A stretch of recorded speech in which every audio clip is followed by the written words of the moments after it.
Welcome to the BNB Investing Podcast for real estate investors. Fix and flippers and realtors exploring investment options with Airbnbs and short-term rentals through acquisition, leasing, or management to generate consistent monthly revenue. Join us for a chat with experienced and successful short-term rental investors to hear their story of how they got started and created wealth by building scalable businesses. We also explore various service providers and lenders that help make our businesses more efficient and maximize revenue in this awesome sharing economy. Welcome your host, Rich Munroe. I found out that Facebook made a change where I can't stream our Facebook Lives directly to the Facebook group. So there was a couple workarounds. Looks like I've figured it out. So I'm glad you guys were able to jump on. I appreciate you coming on. As usual, BNB Investing Group, we like to navigate the differences between the short-term rental strategies of doing master leasing, buying distressed properties, and then also managing properties for other investors. And then, as always, we like to have our guests on that are experienced short-term rental investors that have different niches. And I'm happy today to have my friend Marc on with us. He specializes in midterm rentals, and we're going to kind of do a deep dive on that today. So, Marc, thanks so much, buddy, for jumping on with us today. Oh, my pleasure, man. Thank you for having me. All right, cool.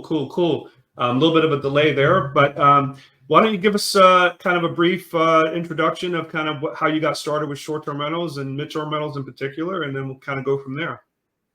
Yeah, absolutely. So I've been investing for several years, and I think this was kind of around during COVID, where there was a big play, right? You know, there was a big push, a big wave into Airbnb, and lots of gurus out there promoting it. So it started becoming a thing. And I typically stay in my lane, right? However, there was just something about the cash flow that I absolutely loved, right? So that sparked my interest. And I want to say closer to the end of COVID, I decided to invest in some courses, bought a few courses from a group of people. I think I went and paid some direct, scheduling with some people who were already in the business, kind of getting on their calendar and learning a little bit about them. And I quickly realized that I didn't want to get into the hustle and bustle, the day in and the day out of the short-term rental piece, right? However, there was this unknown part of short-term rentals called midterm rentals that was not like short-term, but also not like long-term traditional renting. So that kind of sparked my interest. And so I started doing a little bit more research with that. And then lo and behold, I ended up jumping out and getting my first corporate lease. And then I want to say that was probably April of 2022. And we've been rocking and rolling since. So had my first one. And I think after about 8 or 9 months, once I got all my money back, within like another couple of months, we added another one. And then we're up to 4 now. So that's kind of like how I got into it. But it's a little bit interesting, right? Because there's not much stuff. I mean, now it's a little bit more, but back then there weren't that many people talking about minimum 30-day stays, right? As far as corporate leases. So it was a little bit new territory for me, but we had the foundation, right, from the real estate side to easily transition into that. So it was a no-brainer. Once the numbers started rolling in and understanding the cash flow and the net profit that we were making, it was absolutely no-brainer to scale that piece. All right. So that's interesting because I know a lot of folks like, me personally, with my core focus being short-term rentals, I don't turn away midterm rental guests. In fact, I kind of like that. It kind of gives us a little bit of a break. We have traveling nurses that we work with, and we've been engaging with a lot of insurance companies that folks are getting repairs done on their homes and need somewhere to stay which usually starts out with 3 to 4 weeks. And then being in real estate, we all know stuff gets delayed. So it ends up being a 5 or 6 or 8 week stay. So we love those. But it's interesting that you kind of got your start with just going straight to that model. Did you start out with short-term at all, or you just dove straight into midterm? No, we dove straight in. I think my very first short-term rental guest was in between midterm bookings. We had maybe like a 2-week gap in between, and obviously I didn't want to lose the revenue, so I went into Airbnb and adjusted the stipulation, right? So we made it to like a minimum 3-day stay, and we were able to get like 2 in between bookings, 4 nights each or something like that. That kind of kept our occupancy high. I mean, we're pretty much booked out, right? It is a different mindset, 100% for midterm rentals, because when you're accustomed to your open calendar and whoever books at any point in time, and then trying to fill those spots in between, it's a completely different mindset when your entire calendar is open, right? Mm-hmm. And so when I think for me, or for our business, starting out that way helped, right? Because we didn't have that roadblock or that hurdle of getting over that open calendar, no booking syndrome, right? So, Yeah. but yeah, it was pretty good getting in. A little bit tough at first, but we've kind of mastered the art of the 30-day minimum stay piece, and so I think we'll stay in that model. So the first unit that you did, you mentioned it was 8 months. Is that it took 8 months to kind of recoup your initial investment to stage and set up the property in the beginning? 100%. So Okay. when we underwrote the first deal, I wanted to make sure that what we're spending on, obviously our first month's, last month's rent, our deposits, our utility costs that come up at first, and the furnishings, right? I wanted to make sure that we kept on the budget. Obviously, we didn't. There were some unknowns that we weren't aware of, but just looking at what the market was asking. And so we're in Sandy Springs, right? So just to kind of dial back a little bit, a midterm rental is, yes, it's a 30-day minimum stay, but we are 100% catered to like medical professionals, right? And so, all of our units have, king size beds, 55-inch TVs, blackout curtains, noise machines. We have, we stock the refrigerator and the pantry with food and seasonings and oils. They're stocked with laundry detergent and bleach and stuff like that. It's literally a walk in, and you don't have to do anything for the first week, right? Mm-hmm. So there was a lot of things that we had to kind of factor in. But yeah, after about the 7th or 8th month, we realized that we can make our money back even shorter if we even streamline it more, right? But prior to us making our money back, obviously you need to make sure that the market that you're going to tap into calls for the upwards rent, because not only are you having to make more than what you have to pay in expenses, you also can't charge more than what that market costs, right? So it's standard CMA, right? And so for us, we took a major risk by being the most expensive in the market. And that was a big risk at first, and it was pretty anxious the first couple of weeks that we didn't get any type of like notifications, no interest. I want to say, actually, no, I take it back. The second unit took 2 weeks to get the first booking, but once we went live, Rich, we were booked in like 24, 48 hours, right? Nice. And so it was just like absolutely genius and super surprising, because I didn't think it was going to take off. And so we underwrote to make sure that we net at least $1,000 per month after all expenses, everything else. And so knowing that, I think we spent like $7,000, or I think between 65 and 7,500 for everything. That includes all the rent, all of the furnishings. And part of the reason we kept that cost down is because we understood how you can get the type of things that you need, right? So it's not like ordering off of Amazon, Wayfair, this sort of stuff. We actually went to like hotel liquidation places, these wholesale places that have furniture from older hotels and stuff like that. And so we were able to get the majority of our like big ticket items. That's your beds, your mattresses, your sleep sofa. Sleep sofa is a must. Your TV stand, nightstand, lamps, safe, irons, all of that stuff. A lot of that came in bulk. Now we just order it, right? But that initial unit was kind of the trial and error, so to speak. And so I think we went over budget a little bit, but by the 6th or 7th month, I started realizing, okay, we're about to, get all of our money back. And then it's been pure profit ever since. And that has allowed us to, multiply. So the first unit what's the size of that property? And was it an apartment or a condo? What was the makeup of the property to begin with? Yeah, so that's a good question. So the first 3 units that we have all been 1-bedroom apartments, right? So we take corporate leases in apartment complexes. And the reason for that is because we're catering to nurses and medical professionals. We love the amenities, right? The pool, the gym, the security of the gate, the trash compactor. Some places have concierge trash. So we love the amenities. And we chose that route because, one apartment or a condo or a standalone property is not going to have these amenities. And so we figured we would provide more by doing so. So majority of our units are all 1-bedroom. Our latest unit is a 2-bedroom, but it's also in an apartment complex.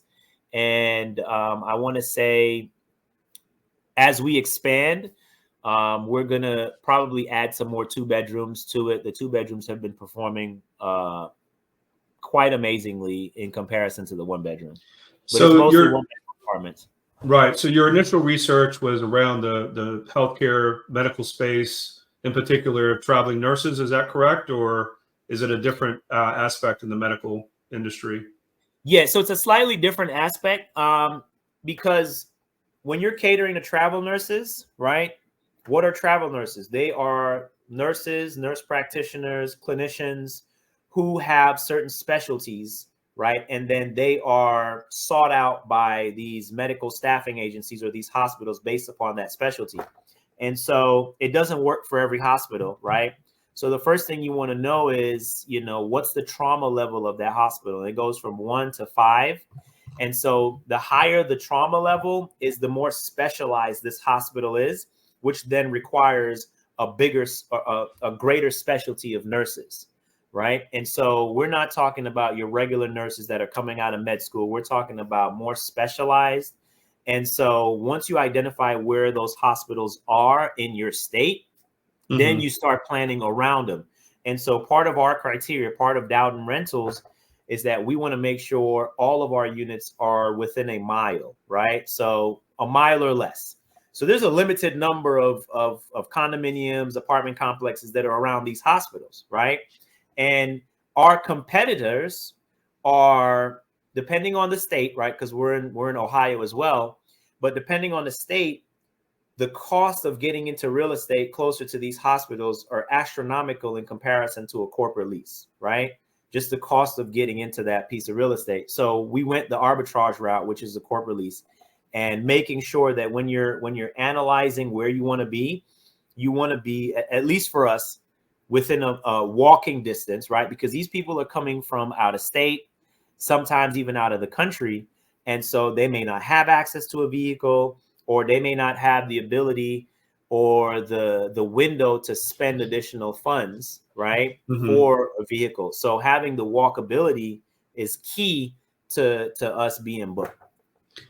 What's your average stay for each guest? Oh, man.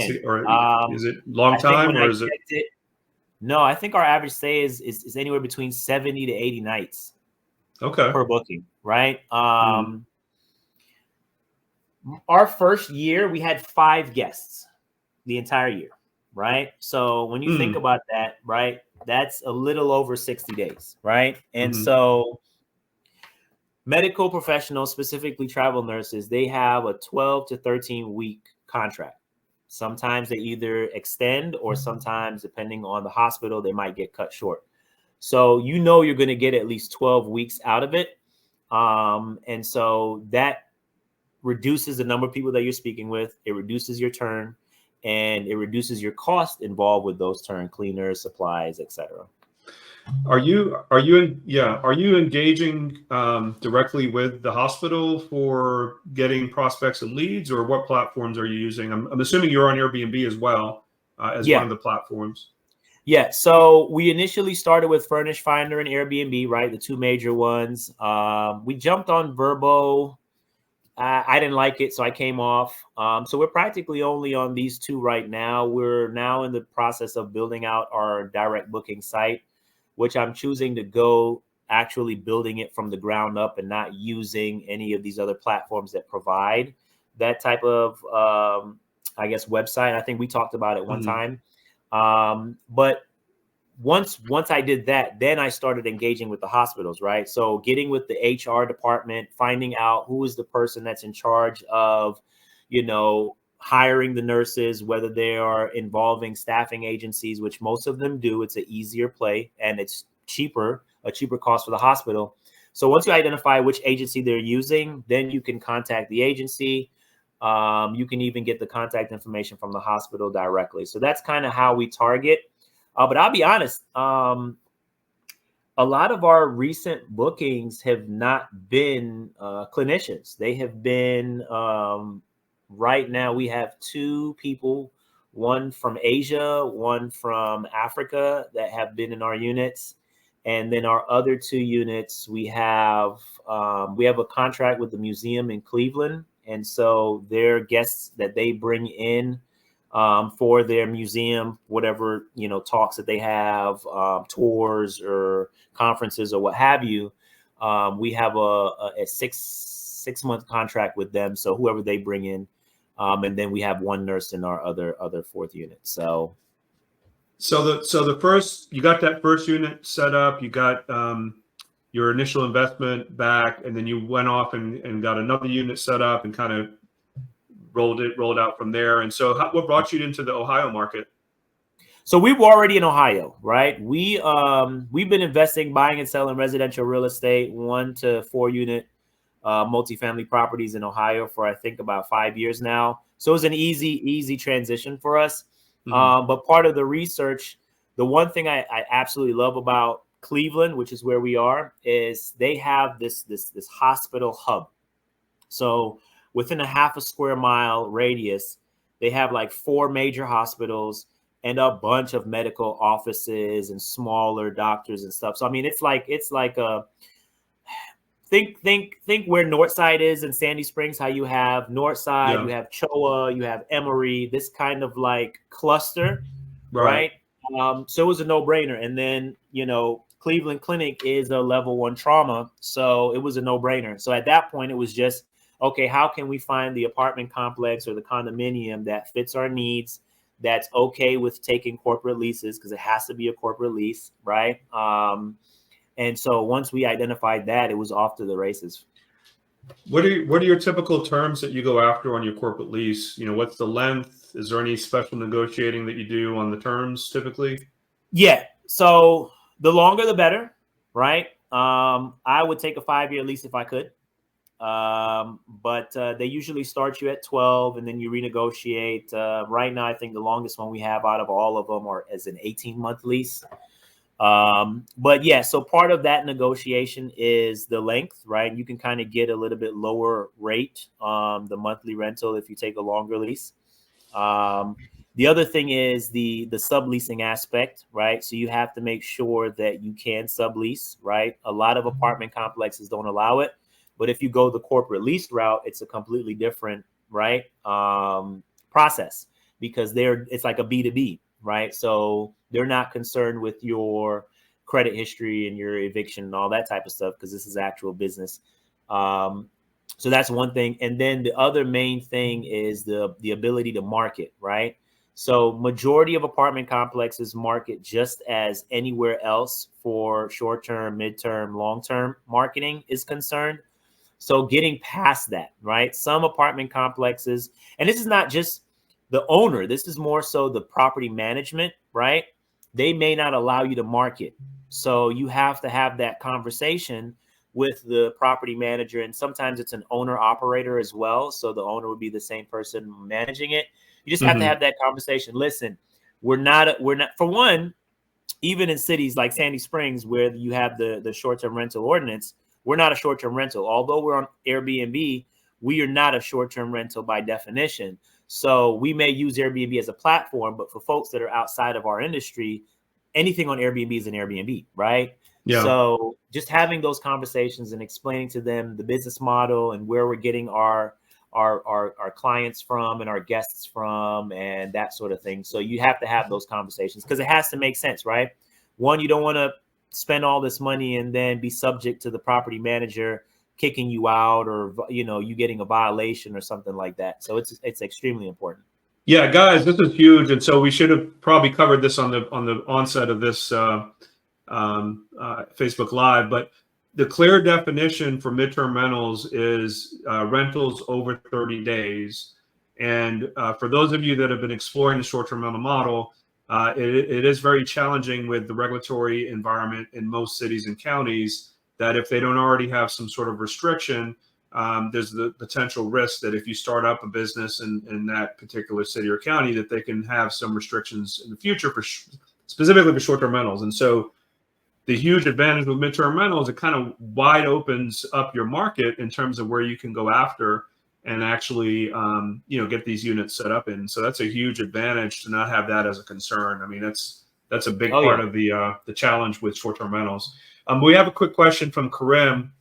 If you can walk us through, Mark, what's the explanation of what is a corporate lease? When you say corporate lease. So high level, pretty simple. A corporate lease is a company, an entity, whether it's LLC, S Corp, C Corp, what have you, right? That is taking a lease with the apartment complex. So the process is a little bit different. The application process and the screening process is a little bit different, but that's all it is. It is a corporation that is taking a lease out of the apartment complex or wherever you are. And then stipulations within that corporate lease would allow you to do business. And a lot of the larger complexes that have, a corporate office, usually the lingo is kind of corporate housing. And so, the starting point is that large complex is going to let you know whether or not they allow corporate housing. And that's kind of the starting point of the conversation. And so if they allow it, then they usually have a process for it. And it's a different procedure, as Mark talked about, versus going the regular tenant route. Absolutely. And let me add something on that, Rich. You'll get a lot of apartment complex, their leasing agents, whoever answers the phone, they'll shut you down in a heartbeat, right? So my model in life in general is I don't accept no's from someone not qualified to give me a yes, right? Yeah. So if you can't say yes to me, then I'm not going to accept your no. Right. And part of your due diligence is you're more than likely going to have to call every single apartment complex that's within your area or within your market. Right. To really understand who allows, who doesn't allow, why they don't allow, why they do allow. What are the hiccups? Maybe they had a bad experience with someone who was not operating efficiently or not really operating their rental as a business. Right. And so they just don't want the headache. They don't want a lawsuit. They don't want, any type of potential problems or costs down the line. So, making sure you actually speak with the right person first and foremost. So I target when I'm looking at apartment complexes, one, I want to know if it's owner operated, right? And owner managed. And if it's not, who is the property management company that you've hired or that you've contracted with? How many apartment buildings or apartment complexes you have? Who is your property manager? And then who is the regional manager? Regional managers who I really want to have a conversation with, because once I win over the regional manager, now I am able to get into multiple apartment complexes that particular regional manager is over. So it's an easy, insertion, so to speak.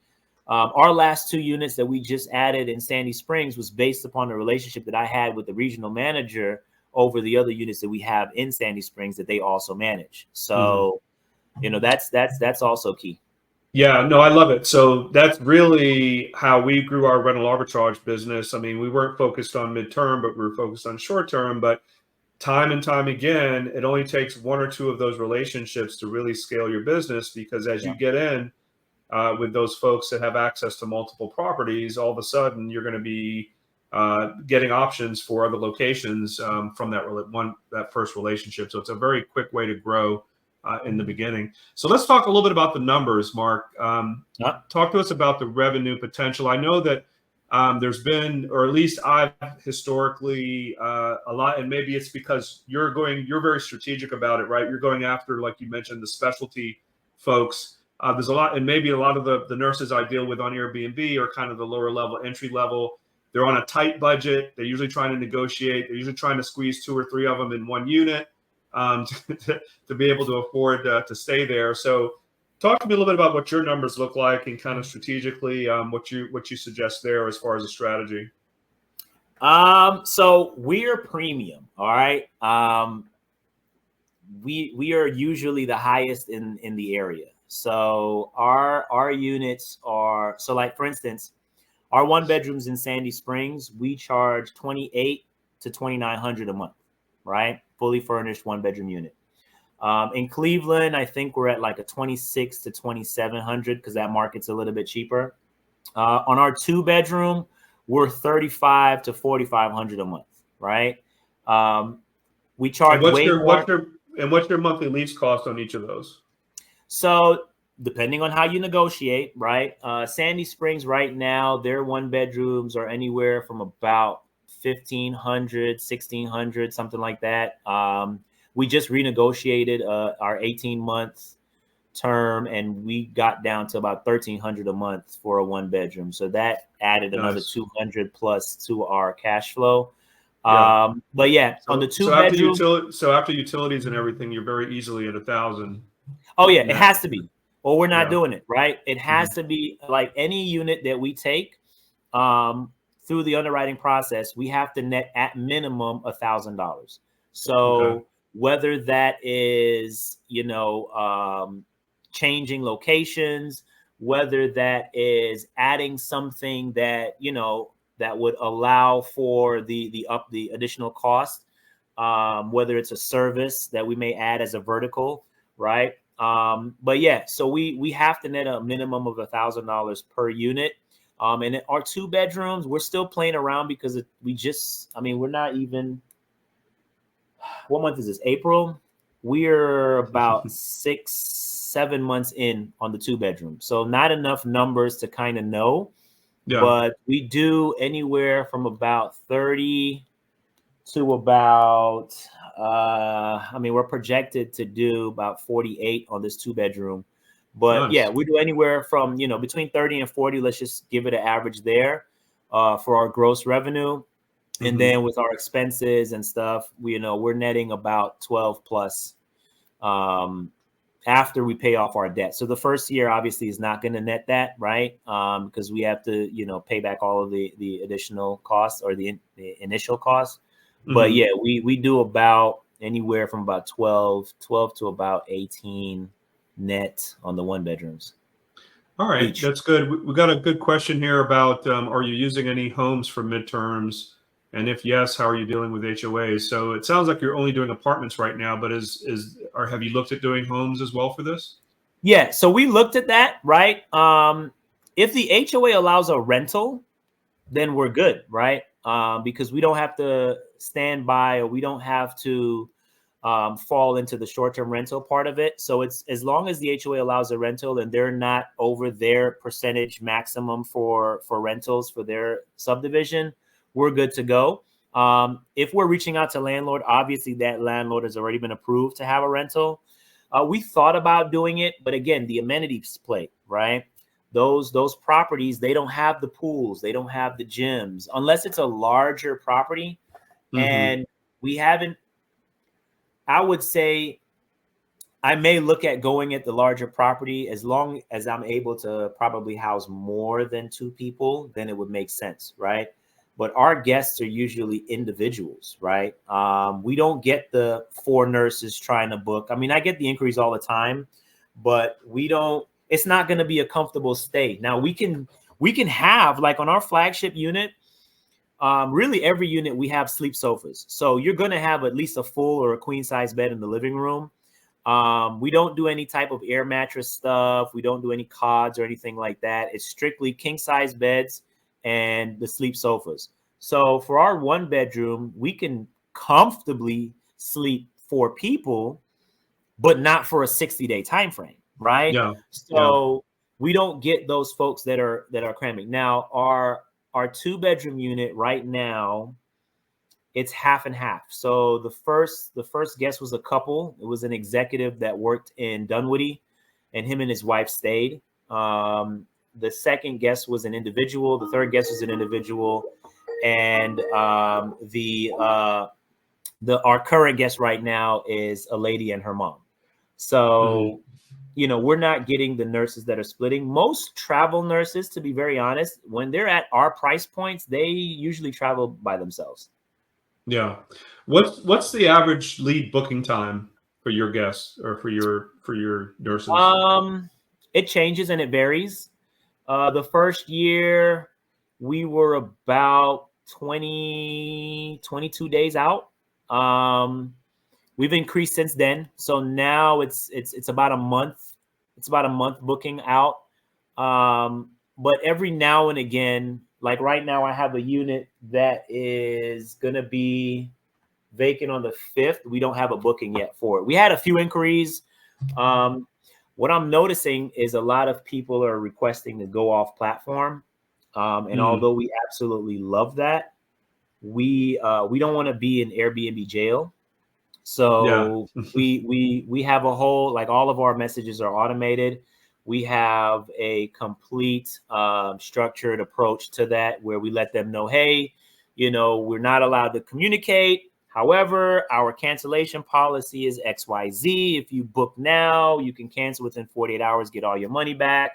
Or we say something like, why don't you book the first month? And if you want to extend, you can extend with us if you like it. Yeah. Something along those lines. And then once they book, we get all the contact information, we store it, we track it, and then we can reach out to them directly. Yeah, it's definitely something going on in the economy where we've seen a lot of that as well on a lot of our different properties where I've been doing this for 9 years, and a lot of people are getting savvy or discount, and they understand that the Airbnb fees is a big part, a 20% bump on their stay. And so, a lot of our average 4 or 5 day stays have been asking to go off platform. And I agree with you. It's not worth the risk because Airbnb has actually increased their policing with AI tools.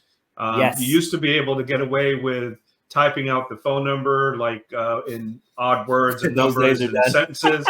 But the AI tool will shut you down. And what they're doing is they'll just block the communication, right? So you'll be sitting there like a ghost town thinking that the guest isn't responding. That's because they blocked it down. You can't communicate with them anymore. So okay.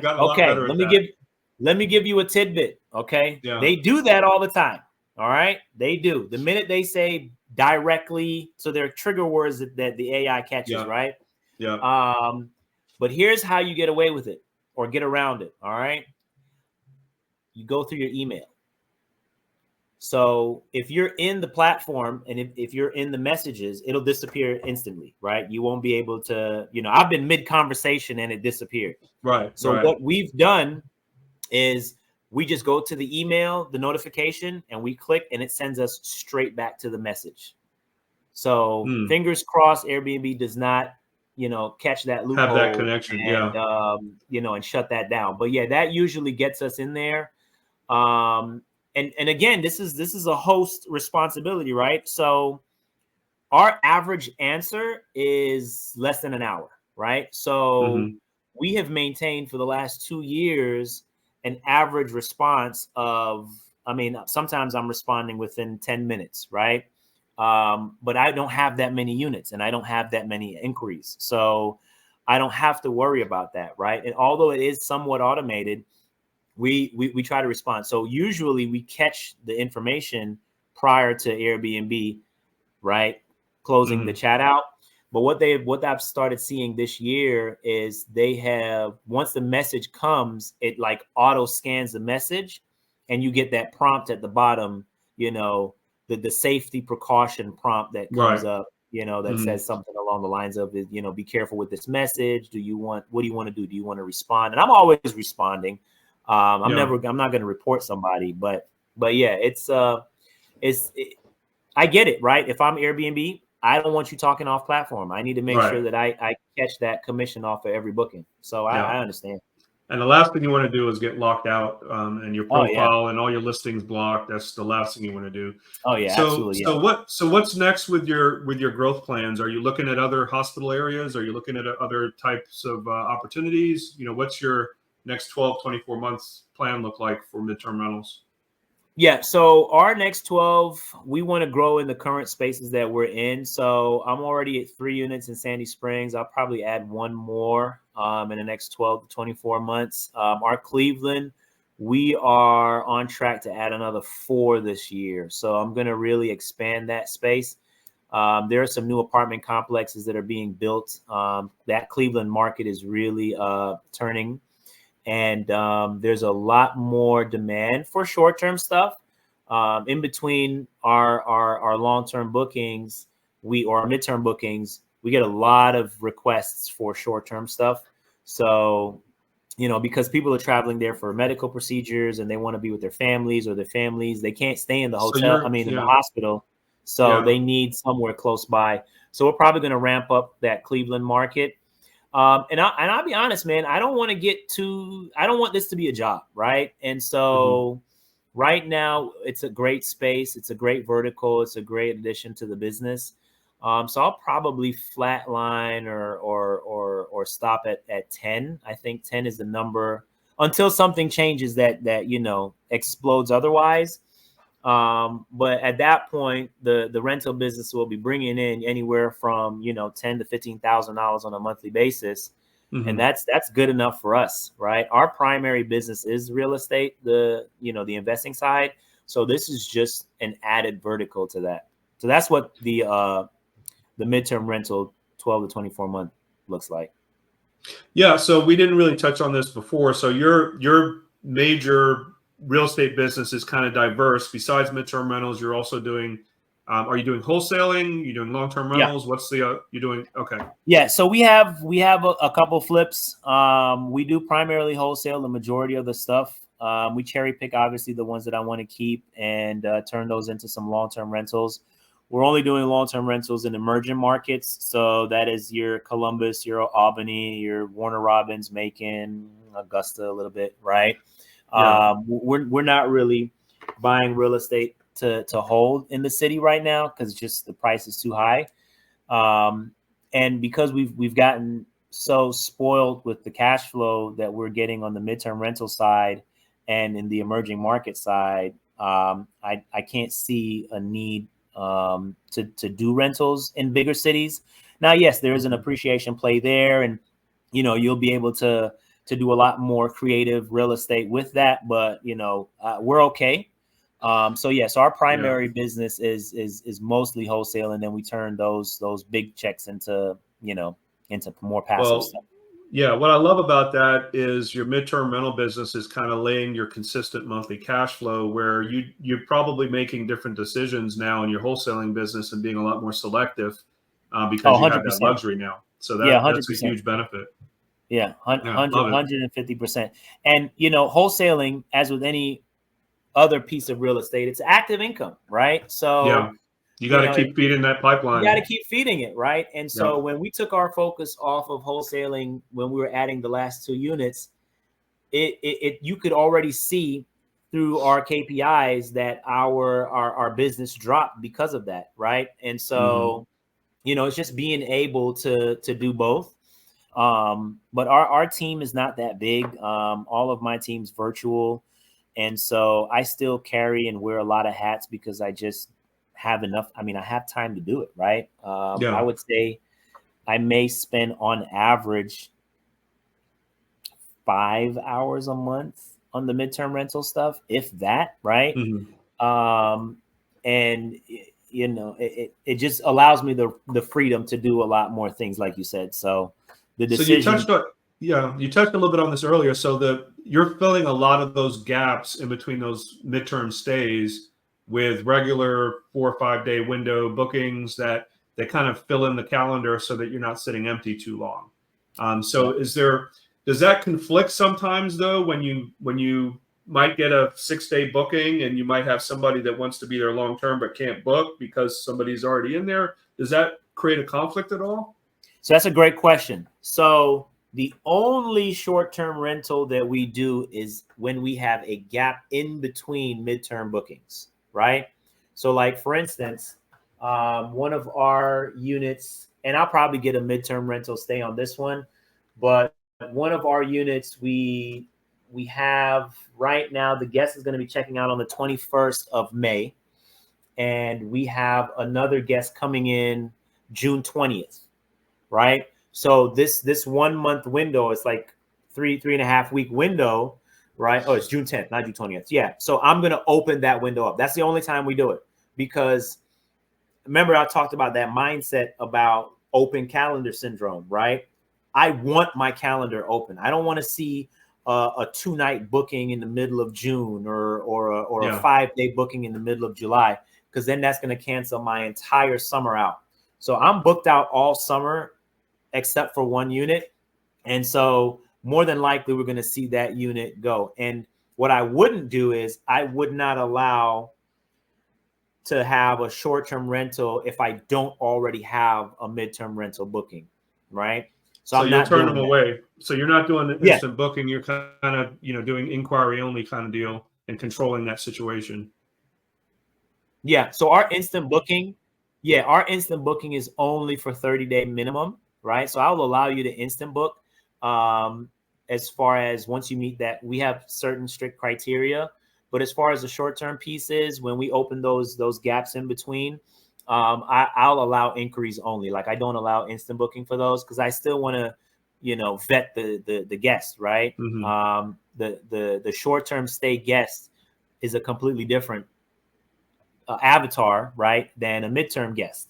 Sure. So the thing about that is that, we do background checks on all of our midterm guests, credit checks, eviction checks, all of that.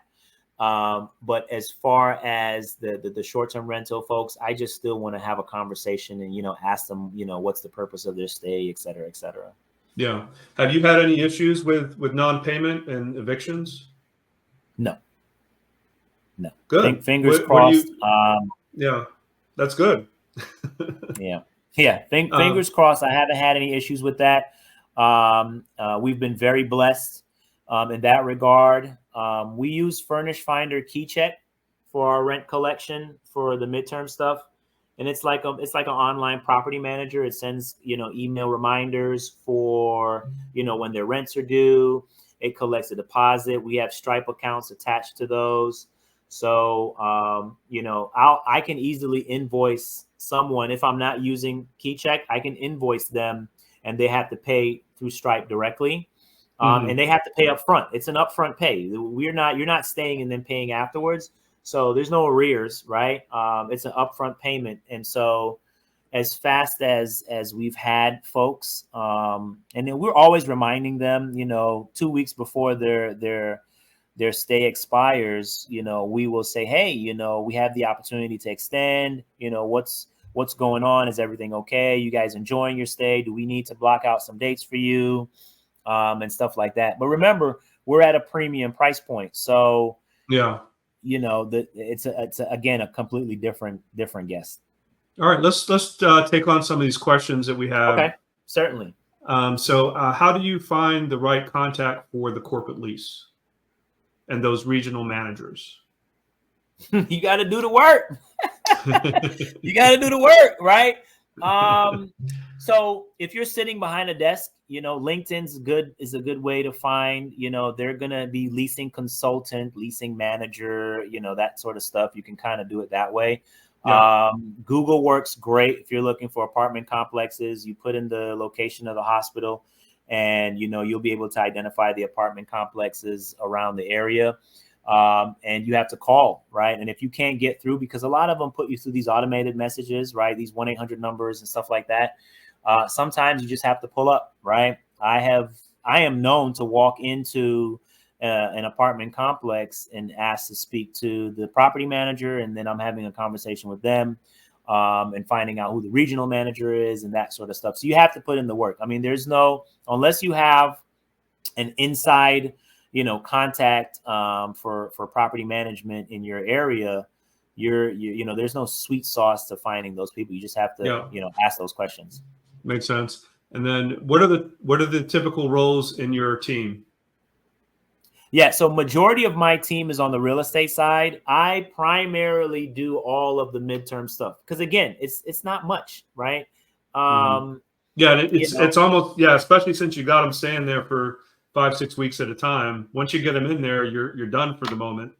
Yeah, I mean, unless they've paid, right, exactly. Unless they've paid for like additional verticals, car rentals, extra cleanings, grocery delivery stuff. Now, just from my experience with longer term stays, Mark, and the main reason I do short term rentals is because I hated being a long term rental landlord.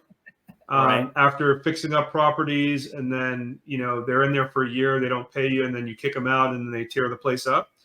And so I've got a bad taste in my mouth about people staying there too long. So what we do with our midterm bookings, I actually make it mandatory that my cleaners come in there every 2 weeks, not only to clean but also to put our eyes on the property to make sure nothing's going crazy. I don't know if, because it's nurses, maybe you don't have that as an issue, but. Yeah, that's a great point, right? So in addition to monitoring the cameras and stuff, right? And we don't have that many units, so it's easily monitored. We can check. So I use a lot of devices, right? So I have, Minute for noise detection. I have, our Google Nest for our temperature controls on all of our units. And our Wi-Fi, I use AT&T Business. And so I am able to see how many devices are tapped into our Wi-Fi network. So I can easily at the push of a button, find out how many people are in the unit. So I'm not concerned that way. But as far, like you said, it's a different avatar. So there's not that need to go in and check. Now, here's the great thing about apartment complexes. These folks have mandatory inspections annually, right? So whether it is a fire safety inspection, whether they're testing and changing out air filters, we are going to have access to the unit. So there was one time where a nurse and her significant other booked our unit for 4 months or something like that. And they moved furniture, which I was not happy with, right? But they were on different schedules. So I understand so all of our units have desks, right, in the bedrooms. In addition, so they literally moved the desk out of the bedroom into the living room and set up the living room as a bedroom. So they converted it into a 2-bedroom, I guess, so that they can work on their schedules. Right. But we went in. This was actually a maintenance call. The washing machine kind of blocked the door to get in. It was a whole fiasco. But that's how I was able to see it. So after that, we quickly added into our lease agreement, you are not allowed to move any furniture. Everything has to stay exactly the same. And then we added a bunch of liability stuff in there that, hold us harmless. But for the longer stay right now, we have on our 2-bedroom, we are doing weekly cleanings. We added that as a vertical.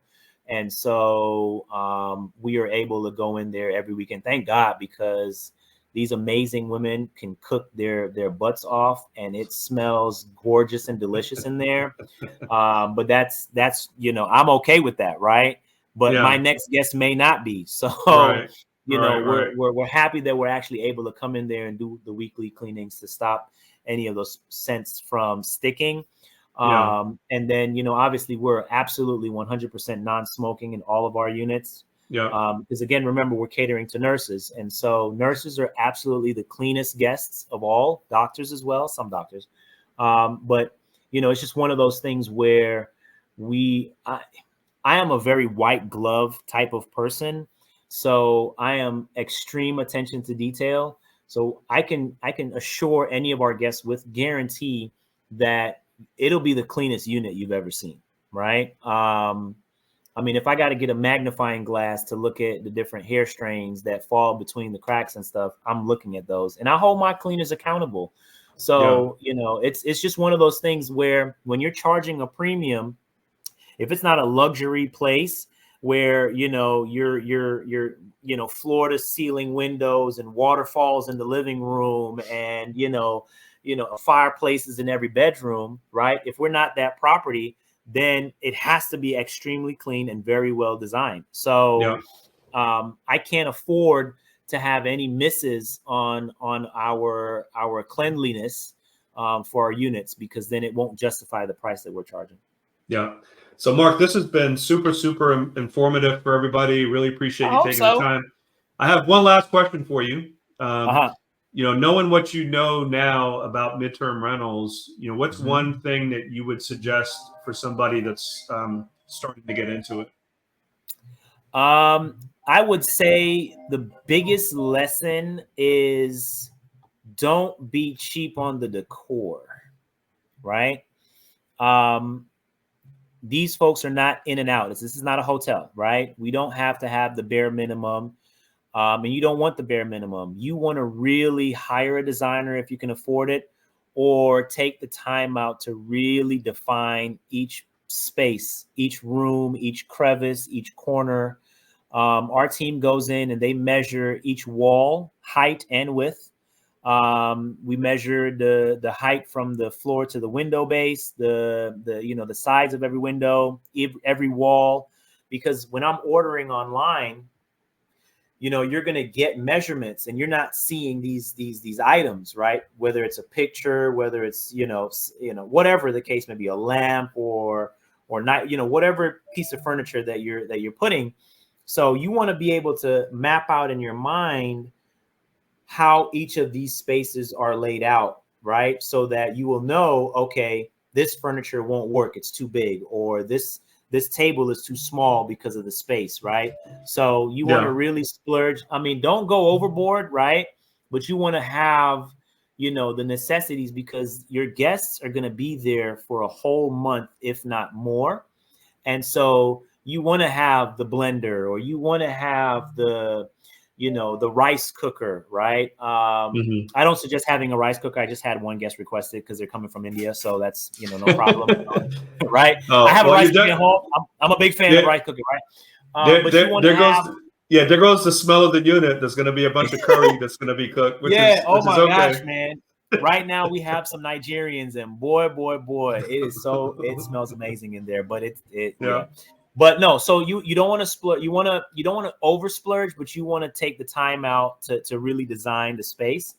The second biggest thing is you want to be extremely consistent, right? Whether it's consistent with your messaging, consistent with your responses, consistent with your touches after they check in. You want to make sure that the guest experience is one that blows them away, right? So to give you an example, and I'm sure you do this with your units, but after our guests check in, we give them about 24 to 48 hours, and then we're touching them again, right? So how was the check-in process? Do you have everything you need? Was there anything, that wasn't up to par, right? So we're already tapping into that 5-star, quality. One of our go-to standard messages. One of our go-to standard messages is the next day. Just that, what you described, but also, here's some local spots that are good for brunch or breakfast or lunch that we would recommend. And we kind of give them a little bit of a local intel so that on that first day they can kind of know where to navigate. And so that little nudge goes a long way as well with the absolutely. process. Oh, absolutely. I mean, we get really granular, right? From emergency numbers to the local fire department, police department, where the post office is, where the grocery stores are, where you're shopping, where your restaurants. We dive all the way in. We have manuals, so we still have paper manuals. We're looking at a company called TouchStay. They have a digital manual product that we're liking, so we may test it out. But we have a manual there. They have a basket with wine, snacks, waters. I mean, you name it, right? And so it's all there in front of them when they check in, so that they're able to have some kind of reading material, and it shows everything that they need to know. Check-ins, check-outs, how to exit, how to enter, emergency exits. I mean, we cover it all. So, I mean, it's really important because remember, whether they're coming from another state or another country, they're not familiar with the area. So we very rarely have local guests, right? Majority of our guests are out of state.